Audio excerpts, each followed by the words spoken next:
Before we start this episode, I wanted to tell you that if you're looking for free dog training courses, you can take the Victoria Stilwell Academy's most popular free course, Building Your Dog's Confidence, right now by going to vsdogtrainingacademy.com. That's vsdogtrainingacademy.com. Okay, now on with the podcast.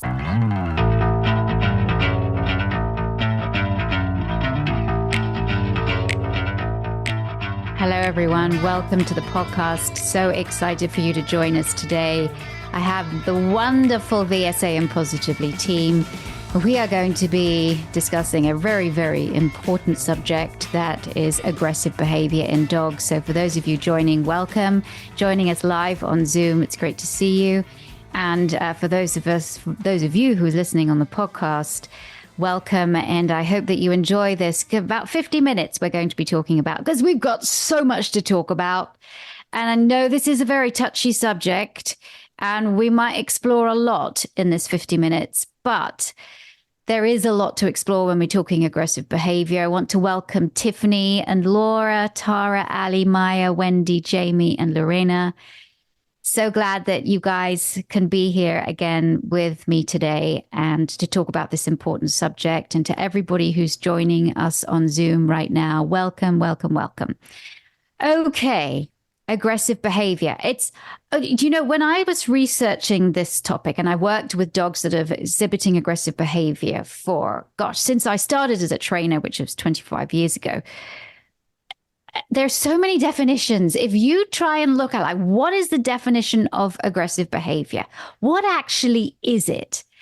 And then you're going to go down a rabbit hole. I can tell you that, because one person says one thing, another scientist says another thing, and then another group says another thing, and then a behaviorist says another thing. And then there's all kind of labels that are used of bad behavior, nasty and dominant, and all that kind of stuff from one camp. And before you know it, your head's exploding.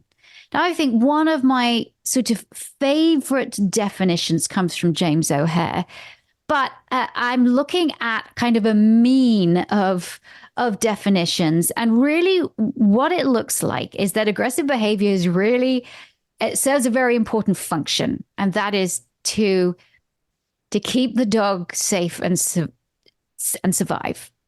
And that aggressive behavior is the dog's way of being able to affect the behavior of another. And in the majority of the time, it's to increase distance. So I think dogs are very like us in so many ways, in that we need to survive. For many reasons, we want to live, but also we need to survive to ensure, for some of us, that our genes are passed on. And I am going to fight at times where I feel like that is compromised or my survival is compromised. I'm going to try and run away as best as I can. I'm going to try and not put myself in the situation. I'm going to practice avoidance as much as I can. I'm going to give out as many calming signals, you name it, appeasement as I can. But if I am put in a situation where I can't do that, I've run out of options, and my survival is threatened, I might have to fight. I'm not a violent person. I don't want to put my hands on anybody. But if I feel like that's the only thing that I can do, I'm going to have to do it, because I have to survive. So when you look at it from the human terms, and then you look at how dogs are doing it too, it's similar. And I don't want to say that humans are exactly the same as dogs. We know that they're not. We know that in some ways we are, and obviously there are a lot of differences. So if we can, just for the sake of this podcast and for this discussion, but please add, if you want to add anything to it, that aggressive behavior serves an important function, and that is to change the behavior of a stimulus or stimuli to keep the dog safe. But we're not talking about predatory behavior right now. We're just talking about aggressive behavior. Okay. wants to start this discussion with me and either like expand on that or bring something else in? Let me know, because I know it's difficult to define, and I don't know. Maya, I'm going to go with you. Yeah. See what you say. I love what you just said. And it reminded me of something actually that, Tiffany, that you have said recently. And so I'm going to pass the ball over to you. If you would say what you said recently about labels, when they might be useful and when they might not be. I just feel like that's the place that we should start. Sure. Yeah. So, based, especially what Vic was just saying, relating it to how all of us humans will have moments in our lives where we appear aggressive. I think any of us have had those moments. Some display it differently than others, and so do dogs. So, it really does dogs a disservice when we label them anything, quite frankly, but label them aggressive dogs or reactive dogs. This is a dog that is having or displaying some aggression or demonstrating an aggressive display in this moment, in this environment, in this context, with this specific person or dog or situation. But it is, labels are sticky. I'm going to swipe that from Brad Wagner, one of our amazing faculty members. And if we think of our dogs as an aggressive dog, or we start to share that and say that to others, he's an aggressive dog.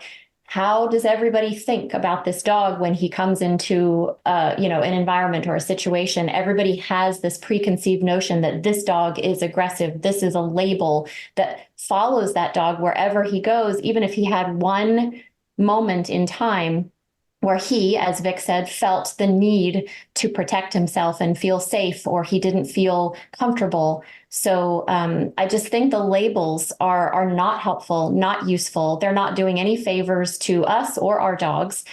We need to look at it as the behavior, not the dog, him or herself. But we judge other people all the time, don't we? We judge what our dogs are doing. We judge what other people are doing. I mean, our brains, and you're going to hear Andrew Hale talk about this in his presentation during the Dog Behavior Conference, which, by the way, is well, anyway, you're going to hear Andrew talk about it. So if you haven't registered for the conference and you missed the conference, you can still get access and register for it and get access to all of the wonderful presentations. But he mentioned that, or he says that, our brains are wired to judge. It's important for us to judge, right? But we don't like to be judged. So we are going to make judgments anyway about other people right away. But we're also going to make judgments about dogs. Now, with people, we can often get it wrong because our first impressions might be completely wrong. But with dogs, who people find it harder to read and harder to understand unless it's very overt, it seems like, Tiffany, that they don't stand a chance, do they? Exactly. Yeah. I mean, they're displaying the behavior that they feel is necessary in that moment, as you mentioned, to stay alive, to stay safe, to create distance, whatever that perceived threat is. We don't have to understand it. We don't have to comprehend necessarily that, that is threatening. It could be a paper bag flying through the air that is a threat to a dog. It doesn't make sense to us. It doesn't need to make sense to us. They are showing you what they are feeling. And that's the only way they know how to show how they are feeling. And it is up to us to understand that and to help them through that, or to prevent it, obviously, in the future, prevent those situations. Yeah, I just want to add that perception really is everything here. And one of the things that I think we should do when we look at aggressive behavior is notice how it changes our own behavior. The reason we group these behaviors together, snarling, snapping, biting, growling, I think is because they're scary to us. They scare us, and we want distance from those behaviors. Our dogs are also likely reacting to something in their environment. And oftentimes we say a dog is aggressive because he is an aggressive dog, we put it in the cause, or because he is angry, or even frankly, because he is fearful. And those things are true. The dog may be feeling fear or anger or frustration, just like you might be if your dog is scaring you. You might end up feeling all of those things. They may be feeling that. But I just want to push us to think beyond that. The cause isn't the fear or the anger or the frustration. Those are effects of changes in the environment. They are responses to things in the environment.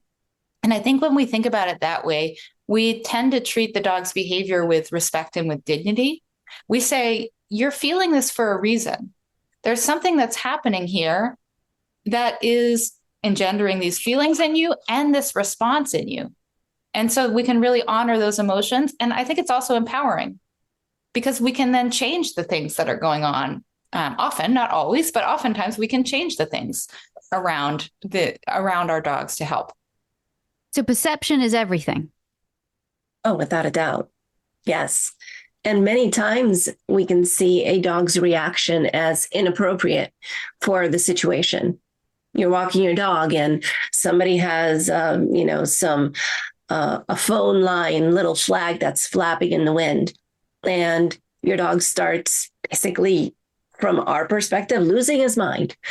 And we're thinking that it's completely inappropriate. It's exaggerated. What the heck, dog, right? And really, if you look at it from the dog's perspective, if you stop and you look at it really from his perspective, it's not an inappropriate reaction, because as far as he's concerned, that thing is scary. And he doesn't know if he's safe or if he isn't, and trying to create a change in that flag. Obviously, the flag's not going to change, but the dog's doing his best and his darndest to try to put himself in a safer situation. And I think that when we do stop and we look at it from that perspective, then we're in a better position to help our dogs. And at that point, we can start taking actions, such as a super simple one, which is just creating distance between your dog and whatever it is that might be scaring him, just to put him in a better place. We really need to advocate for them. It's really, really important to keep everything in mind, from the dog's perspective, because they can only do what they can do. They're dogs. We're the ones walking around with a big noggin, right? And it's really, they really do depend on us to do a lot of that for them. And perception. How exhausting, though. How exhausting that is. How exhausting is it mentally to have to feel like I have constantly got to keep myself safe. I constantly feel uncomfortable. That there's a lot of anxiety and stress, Jamie, that isn't it, that dogs experience. And like we know that in people, but we seem to not allow dogs to do it because it's so scary for us, or they're being bad. So many people just expect our dogs to be perfect every single day, all the time, regardless of what they're feeling, regardless of whether they might be in pain or feeling anxious. And I know as somebody who has anxiety, I frequently use that to help my clients empathize with their dogs, because I know that if I'm especially anxious, I can get snippy. I can get kind of crabby, and to somebody else, it might seem like I'm being inappropriately rude, but internally I'm struggling just to function in that moment. And I think our dogs experience that maybe on even a worse level, because they can't rationalize like we can. And so I think it's so important to empathize with them and understand that there's something going on internally for them. They're not just lashing out for no reason. Yeah. Laura, you wanted to add to that. Yeah, so similar to Jamie, a lot of the ladies here know I have something called endometriosis. And during that time of the month, I have a completely different personality. I can be foul. And that's just because I'm in pain and I'm exhausted. Luckily, I speak human, so I can tell people I need space. But if a dog's in pain, they can't tell us that. They can only tell us through their body language, which obviously not everyone can see those little signs. So it can be so difficult for them. So if you were in emotional pain or physical pain, then that could make your response, and that does make your response a lot worse. And the same for a dog. And, again, I always quote this, but I think you just got to look at the work of Danny Mills at the University of Lincoln in the UK and the research that they've done, showing that 80% of the dogs that came to vet surgery presenting with aggressive behavior, 80% had some kind of pain or discomfort. 80%. And so I'm really glad you brought that up, Laura, because that's something that I think often gets overlooked dogs are, sometimes you can see that the dog is uncomfortable, but also the way that you survive in animal kingdom is to not show your vulnerability. And so dogs can't say, hey, I don't feel great today. I have a stomach ache, or my leg hurts. I have arthritis. They can't tell us that. But yet they suffer, and then somebody goes to touch them, and what do? Bite. We see this a lot in elderly dogs, in senior dogs, that all of a sudden, the behavior, they get a bit more grouchy. Well, no shit, excuse my French, because they've got arthritis and it hurts. There was a question about neutering. Ali, can you answer that, please? Because I think as well, that's something that a lot of people say, hey, can you help a dog's aggressive behavior by neutering them? Or does neutering them exacerbate aggressive behavior?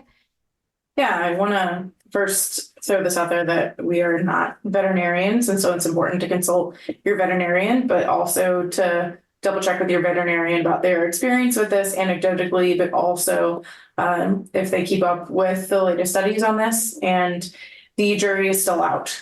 And many of the studies that do look into this suggest to look at the dog at an individual level, because we don't really know. There's so many variables at play here of at what age is the dog neutered or spayed, and then when are there complications from that surgery and other things. But in some cases, there's been shown a decrease, and in some cases, there's been shown an increase of aggression. And I wonder if it's also a matter of what the root of the problem was in the beginning. So I think that the jury is still out. There is research to suggest that female dogs, entire female dogs that are exhibiting aggressive behavior, that actually neutering them might make that behavior worse. So I think, but it's when you start going down that rabbit hole, there's arguments for and against, aren't there? And depending on what country you're in, really, I think living in both places, in the UK and in the US, I really see, and I don't know whether you're the same with this, I do see that there is a cultural difference in whether people neuter their dogs or not. Here, I feel in the United States that you maybe get picked on more if you have an entire dog. And over in the UK, it's actually most of the dogs there are entire. So do you see that as well in Europe? Yeah, I do think that it is cultural, and there may even be subcultures. I think in the United States, for instance, there are certain subcultures of dog keeping that have moved toward keeping entire intact dogs. And I certainly do see it in Europe. And I just wanted to add that one of the tools that we have that you could discuss with your veterinarian is there are ways to sort of test out sterilization.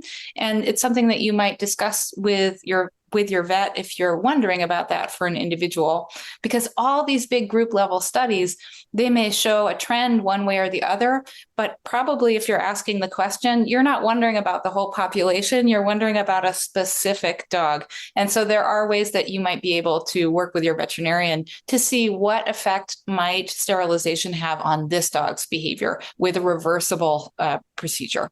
Yeah.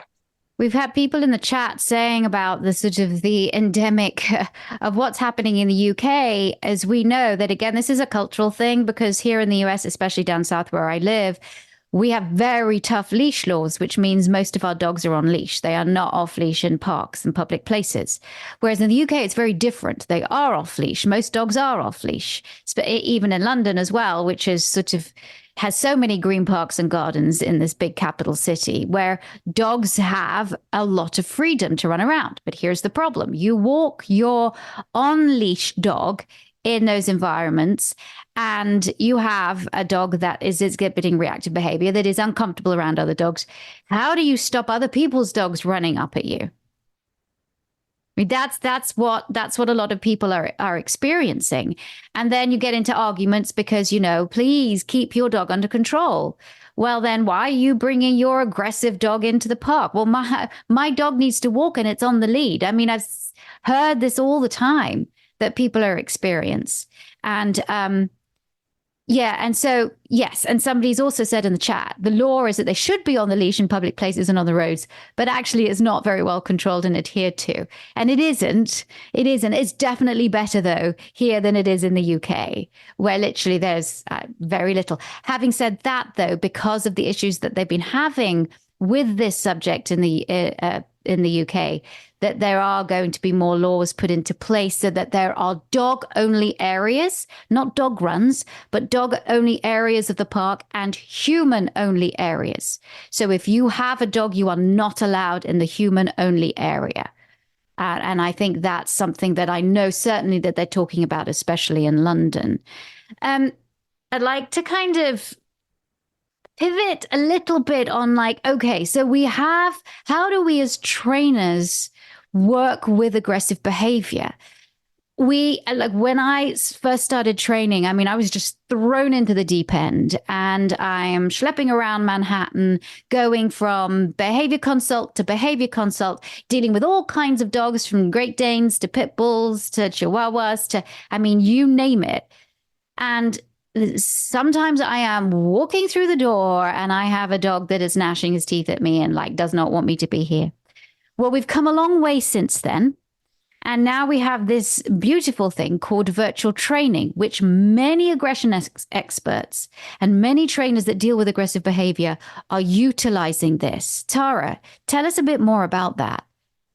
So I think there's so many things that we've said here where that can be a huge piece to be able to use virtual. So there's been mention of the veterinary appointment. There's been mention of decompression for both the dog and the human side of the equation.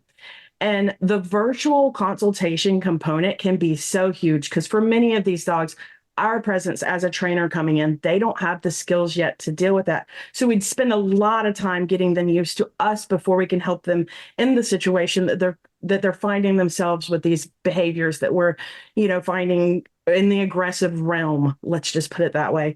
So I think that the virtual consultation allows us the opportunity to help provide skills for the human side, which would be dog body language, recognizing when their dog is uncomfortable, knowing how to get their dogs out of dodge when the situation does present itself. And then there's skills that the dog is going to need: attention to the human, being able to relax, also being able to you do some find it and those sorts of things that we can do in a virtual consultation to help prepare them for that first time that they have to go out into the real world with these skills, if you will, so that they're better prepared. They've all been through this decompression and they've been able to talk to their vet to address any underlying issues that might be contributing to the behaviors. We offer virtual training consultations on positively.com, and they are an absolute godsend. And of course, we were doing them before the pandemic, but during the pandemic, we did them a lot. So if you're interested and you want to have a virtual consultation, you want to work with a Victoria Stillwell Positively dog trainer, otherwise known as VSPDT, or other trainers as well that we have listed on our trainer search, then please go to positively.com/trainers. And then we'll also put the link in the chat here as well for if you want to have a virtual consultation. But it's very easy to go to that site and you'll be able to find out about our virtual consultations. I do have to say, again, as a female that would do one-to-ones in people's homes and apartments, it wasn't just the fact that, you know, I was coming up against dogs of all sizes with all kinds of issues. But as a female trainer going into these homes, there was my safety that I had to think about as well. And, you know, as a young trainer, kind of more naive, I wasn't really bothered by that too much. Unfortunately, I really didn't have any kind of scary incidences, but your virtual training consultations are so good. They relieve the stress and pressure from that dog. And I think it's a hard situation for a trainer to be in, to have to go in and then whether the dog is very uncomfortable, what kind of learning is going to happen when that dog is so uncomfortable with you being there. And just with doing virtual training consultations, it kind of eases us into that. If indeed down the line, we then start to have a bit more of a rapport with the dog, and then we want to start working in person, but all virtual consultations, and we have it in the link there. It's positively.com, find a trainer connect, and there you can find out about consultations. We also, if you're thinking about becoming a VSA student, we do virtual training consultations as one of our classes as well, so that you have experience of like, how do you take a virtual training consultation? And I think it's really, really good. And that's taught by Arit Bloom. So now, okay, how can we, all right, this is, I think people can relate. How scary is it to have a dog at the end of your lead aggressing at somebody, or when your dog is barking viciously at somebody coming in the door? Are you a dog trainer looking to take your knowledge and skills to the highest level?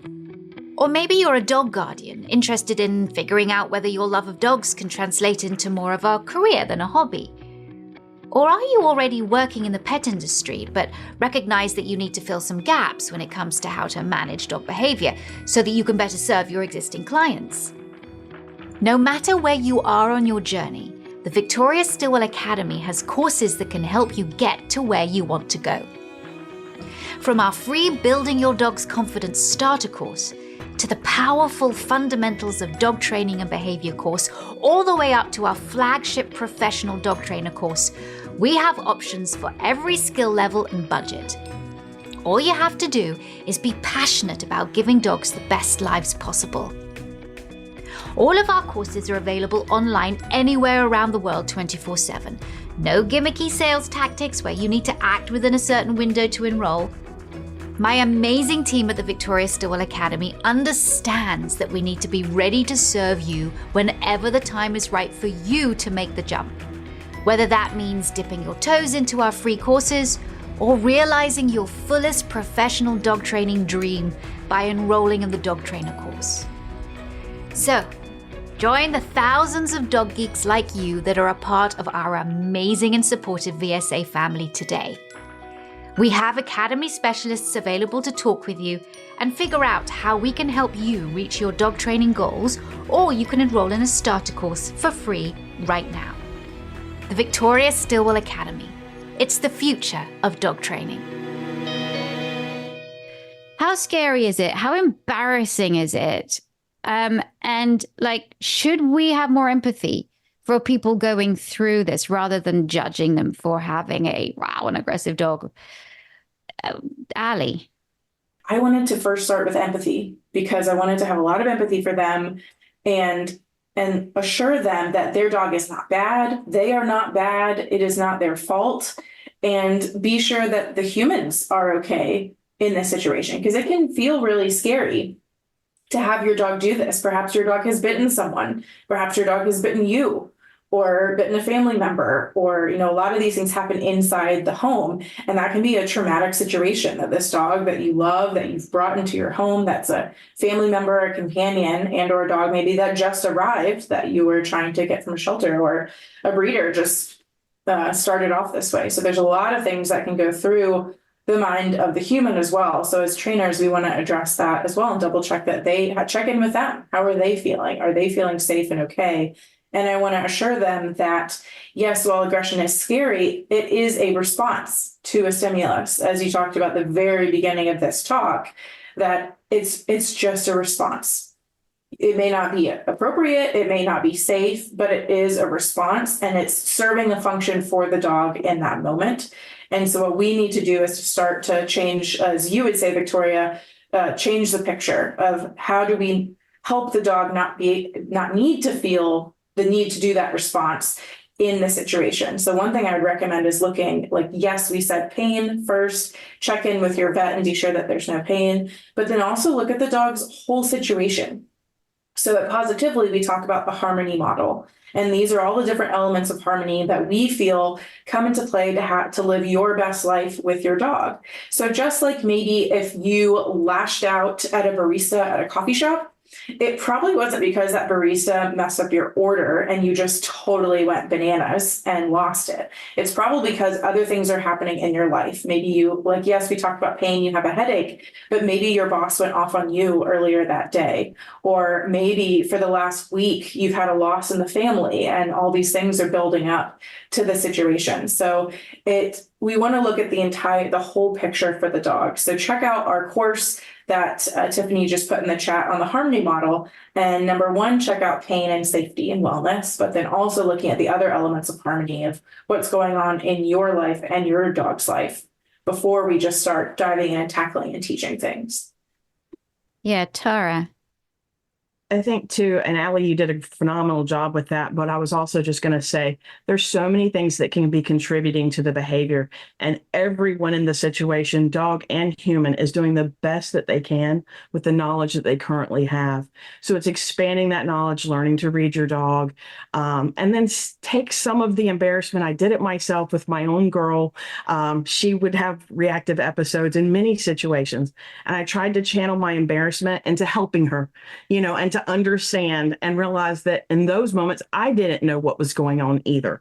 So I think a lot of it is just, we have to look at people and go, you just don't have the information, and neither does your dog. So I think that's just an important piece for the empathy side. Oh, yeah, it really is. Thank you for saying that. Okay, well, there's someone who's just put something very interesting in the chat, and we've spoken about this, Maya and Ali, before, I know that. Sarah says, is there a danger that using food and toys can mask underlying emotions? So dogs are not really coping in the way we'd want them to, and that they're still under stress. How can we best use rewards in these situations? And I think you're talking about conflict behavior. And I see that so much, especially with greener trainers, where they're like trying to hold some food in front of a dog that's reacting and they're trying to like put food in front of its mouth or dangle a toy there. And like the dog is so over threshold. There's just no way that can we cause, or even if a dog is eating, how do we know that there's conflict there? And yeah, Maya. Yeah, this is such a smart and interesting question. And I will say that I think every green trainer, or maybe most of us, certainly me, went through this stage where we used our best treats and we got our dogs through some pretty sticky situations. But what we notice over time. Yes, I did that too, Maya. Right? Yeah, and it looks great, and it's really rewarding for us, right? We go, wow, like we really made a difference. But as a trainer, what I look for to ask how we might use rewards and whether we're using them to mask or to improve is, what is the dog's response next time? That could be the next pass by in 30 seconds. It could be tomorrow.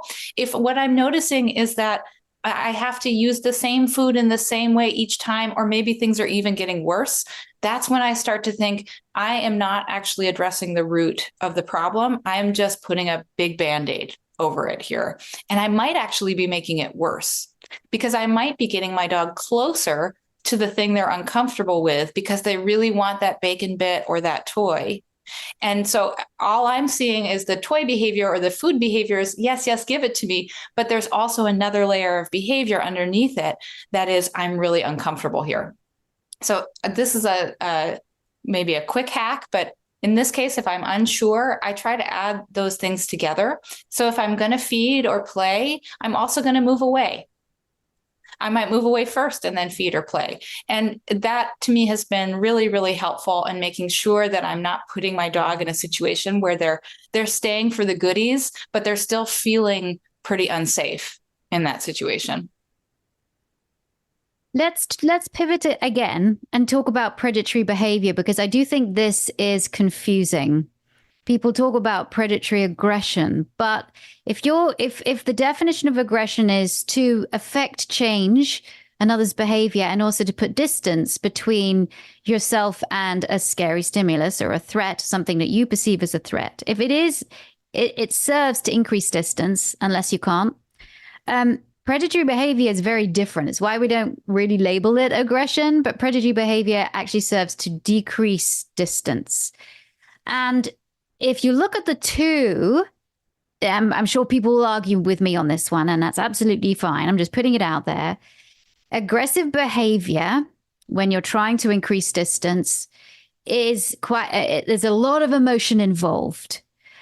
Where predatory behavior, there is, the dog is obviously experiencing a heightened cortisol level, a heightened adrenaline level, but there is less sort of an emotional response. It seems to be like there is a target, and the dog is wired to get to that target or driven to get to that target. So even though when we see bites that are from predatory dogs that have obviously been exhibiting predatory behavior, then we don't call that aggressive behavior. We don't call a predatory behavior aggression. And I have, throughout my time, worked, and there was a couple of years where I worked alongside and advised, but worked alongside Jim Crosby, who is now a forensic investigator when it comes to dog bites. And that includes all kinds of bites, dog on dog and dog on person, including the more severe bites, maulings, and unfortunately a few human deaths. And I have seen the difference, as gory as it is, but I have seen the difference between a predatory bite, the damage that is done to a dog that is showing aggressive behavior. So I want to be very clear that even though predatory behavior can be very, very severe and have very severe consequences, it is not, in quotes, aggressive behavior.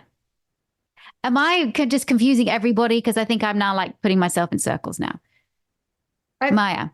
Yeah, I don't, it is confusing and complex, right? But I do think it's important to note that there are many ways that dangerous behavior can happen, and aggression might be one of them. And it actually might not even be the most quote unquote dangerous version of that behavior, because a lot of the stuff that we're talking about before injury, growling, snarling, barking on lead, all of those behaviors, they look scary.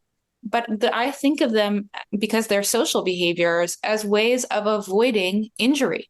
There are ways that your dog is saying, don't make me go further. I will. I don't want to. If the dog wanted to hurt you, they don't announce it. And we do see that in predatory behavior. If you think about a cat stalking a bird, they don't meow on the way down, right? They're not going to announce it if the goal is, what I really would like to do is catch you or eat you.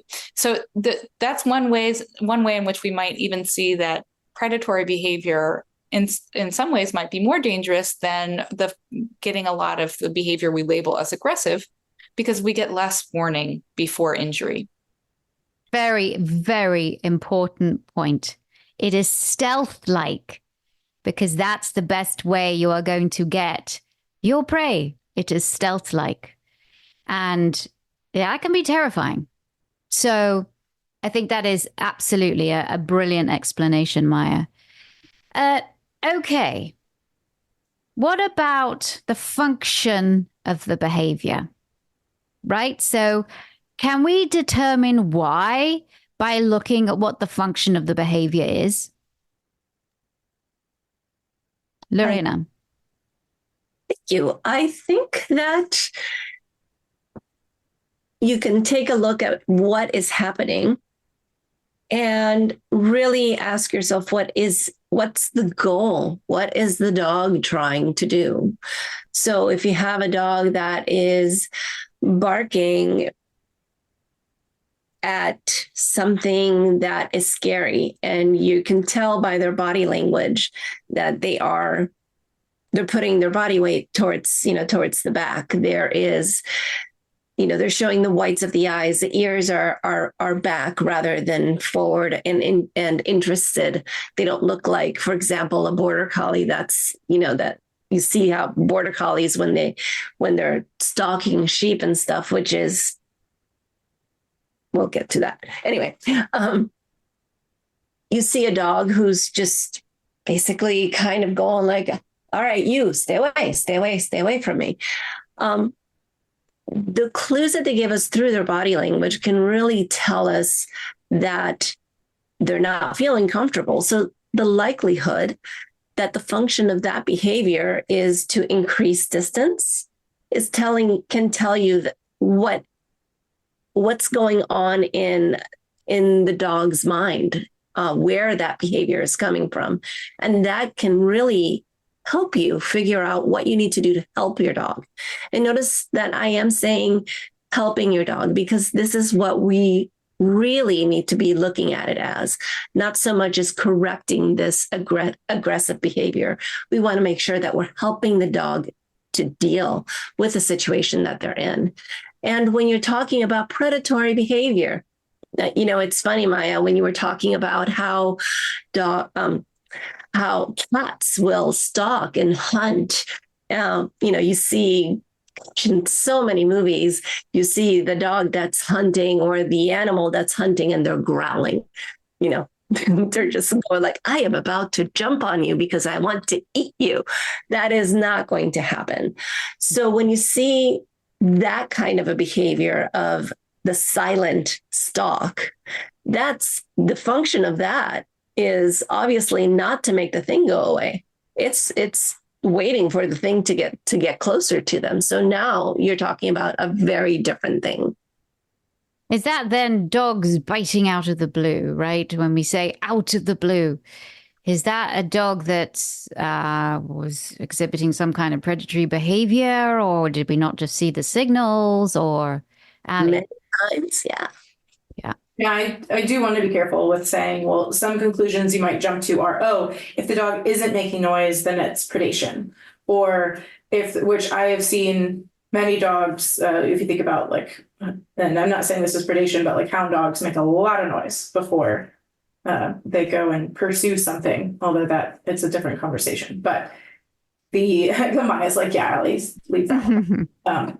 But one thing I do want to talk about is the growling. And we had somebody talk about a dog growling on the couch and what should she do. And one thing I do want to say is that we don't want to ignore that growl. So for example, if we have a dog, some people talk about the ladder of aggression.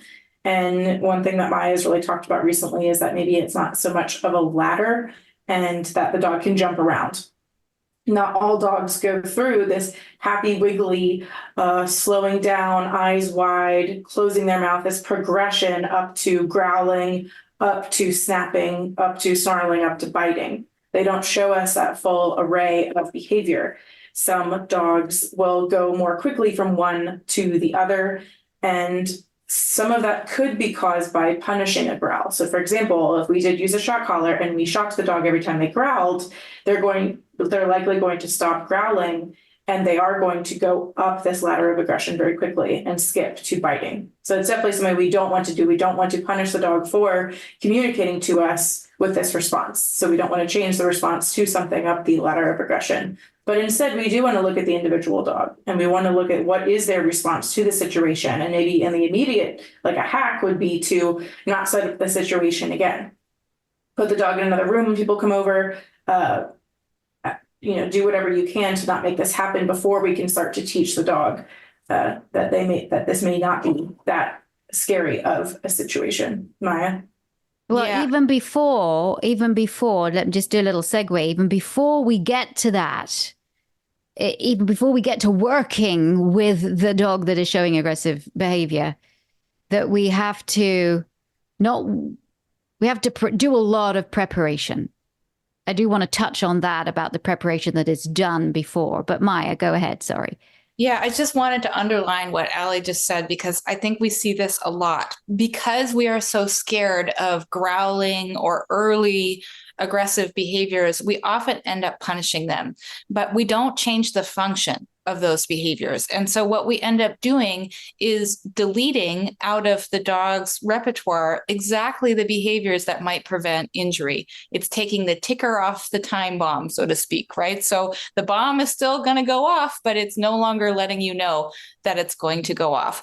And this kind of goes back to a comment that was up above about, well, does this mean that every dog who is silent or who's coming at you without going through that's predatory aggression? No. If we think about what you said, Lorena, about the function of the behavior, if you learn that if you say no politely, people don't stop. Someone walks into your space. But if you yell it, they move away. Or if you push them, they move away. How many times are you going to say no and then yell no and then push before you go straight to pushing? So when we take away, even if we don't punish those earlier behaviors, if we make them not work for the dog to get what she needs or what she's asking for, we will end up deleting those behaviors out of their repertoire. And we will make a dog that looks like they are behaving out of the blue. I can think of lots of, I don't know if maybe I'm alone, but I can think of lots of context specific cases where I might escalate up my ladder of aggression because I've just found in those spaces, polite requests aren't working.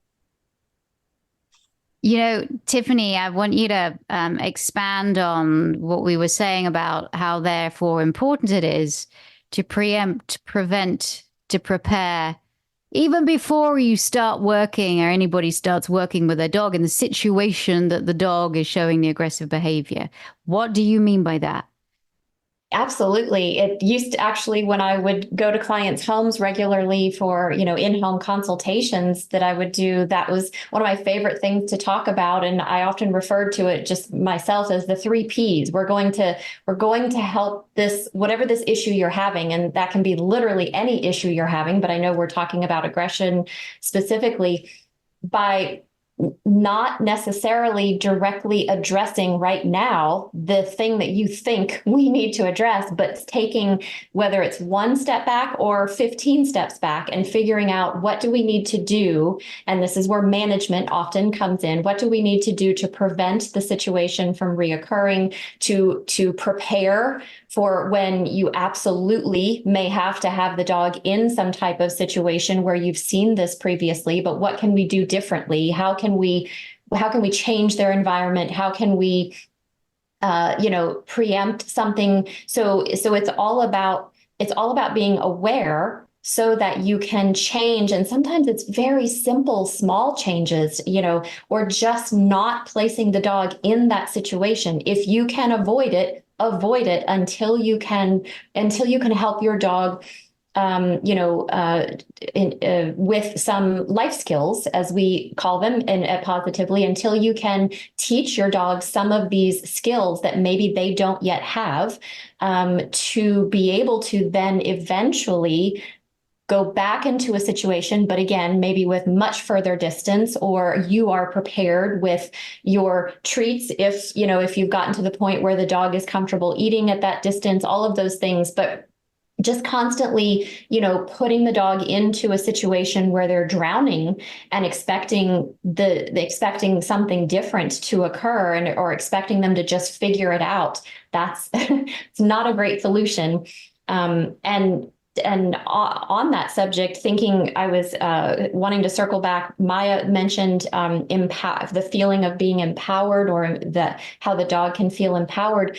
The preempting and preparing and planning is once you've realized there is a situation that you need to help change. If you're in the moment and you're seeing some kind of display from your dog that you didn't expect or you weren't aware of, taking them out, backing up, creating distance, removing something, changing something immediately, that is you communicating to your dog, I got you. We got this. I got you. I'm your advocate. I have your back.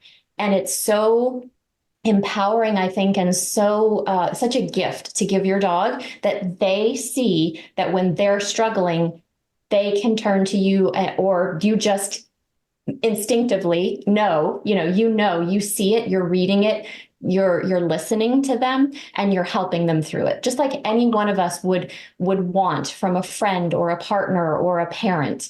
It's a really, I think, a great gift to give your dog in those situations. Understanding, that's where it starts. And that's especially important for resource guarding, what we call resource guarding, when dogs might show aggressive behavior because they're chewing something and they don't want you to get close, or they're eating from their food bowl, or they're in a particular place on the sofa and they don't want to be moved. And look, they could be guarding their resources. And in that, I've worked with a lot of those dogs, and some very, very tense cases, I should say.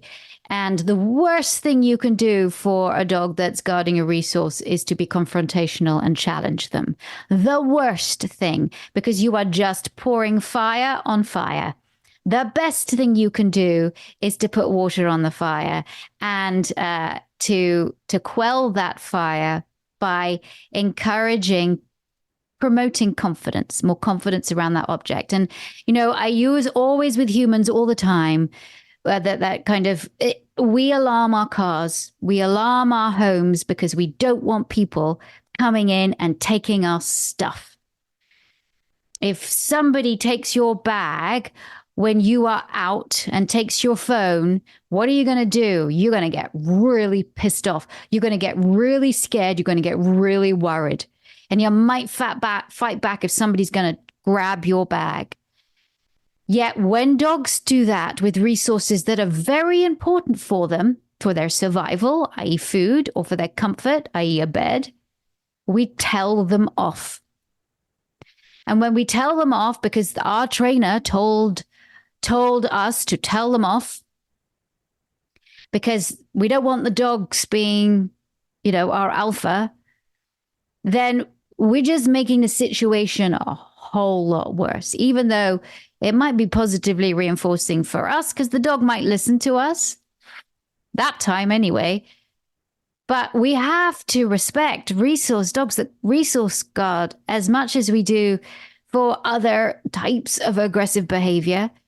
And that's why in Brave, Coping Strategies for Every Dog at positively.com, the Brave is B for bold, R for resilient, A for adaptable, V is valued. E is empowered, but V is valued in that we value the behavior. Whether it's behavior we want to see or behavior we don't want to see, we have to value it because that is the dog's truth. Resource guarding is a huge difficulty and very challenging for people to deal with. Because, your dog looks like it loves you most of the time, except when it's around your toy, and then you better not get near. Anybody want to jump in on that about how, even though it is a natural behavior, because it's natural behavior in dogs as it is in humans, but how awful it feels for guardians and people when their dog says, hey, back away. It's dreadful, Maya. Yeah, it really is. Even if you know better, it's hard not to take it personally when your dog shows agonistic behaviors, growls, guards to you, even though we do it all the time with our dogs. When I have my sandwich on the table, if he came up on the table, I might be like, what are you doing? Right. So in some ways, I'm doing it all the time and not thinking of my behavior as aggressive, simply protecting what's mine. Right. And so that's what our dogs are doing too. I think one thing that we tend to do is think we can fix it, like you were saying, by doing it over and over. I'm going to take this from you. I am going to show you it's mine. But every time we do that, we take the fear, I'm going to lose this thing when my person come over, and we make it a reality. And so we might get the thing that day, but we actually made the problem worse. And one thing that I think I needed to learn earlier, that I hope everybody learns about aggressive behaviors, because they are so emotional, right? It's hard not to take them personally, and we should take them seriously, is that there are times to train and teach And there are times to triage and get out. And knowing which one you're in is really, really helpful. If your dog is already reacting, that is not the time to teach. That's the time to get out, to put water on the fire, to use your metaphor, Victoria. So that's where we can pre-teach some skills. I love the courses that we have. We've got this, and it's all good for pre-teaching those skills. Your dog's already barking at the dog across the street. What are you going to do to get out of there? How are you going to get out of there and redirect their behavior? I think those are really great triage skills. And then we might come in on the back end for resource guarding or for reactivity and say, okay, what skills are you missing to enjoy this part of your life? I want you to enjoy it and not feel threatened in this part of your life. But it's not going to happen in front of that other dog, not at first. Well, team, I know that we could talk about this for hours. It is such a massive subject, and we will come back to it again in a future team discussion. But I just want to thank you so much for all of you joining me today. For everybody that has joined on Zoom, thank you. And for everybody who's listening to this podcast, you can get some great information about this subject and more at positively.com. We have some fabulous courses, including the courses that you talked about, Maya, which is We've Got This course. There is How to Speak Dog course, so you can recognize body language and when you need to intervene and when you need to take the dog away. Or, I mean, there is so much information there that will help you with your own dog, as well as help trainers. You know, we devised Positively or positively.com also for trainers, because we understand like what a lot of work you have to do and how exhausting it is and how sometimes you are in these situations. And so the Positively courses are resources for you to use with your clients as well. Thank you everybody for joining us. Really love this topic, want to talk more about it. But I think our next topic next month, we're going to talk about harmony and how to create what you need, the elements of harmony. And we're going to talk about the harmony model, but the elements of harmony needed to create a harmonious life with your dog. And I know it sounds all airy-fairy, but it is so cool. And I hope that you join us next time. All right, everyone, thanks for listening and take care. And I will see you again. Bye-bye. Thanks for tuning in to Victoria Stilwell's Positively podcast. For Victoria's online dog training courses, more information, and helpful dog training tips, visit Victoria's official website at positively.com. Get connected on Facebook, Instagram, and other social media as Victoria Stilwell, and follow her on Twitter at Victoria S. Learn to become a professional dog trainer with the Victoria Stilwell Academy at vsdogtrainingacademy.com. And be sure to tune in next time as Victoria helps you and your dog live your best life together. Positively.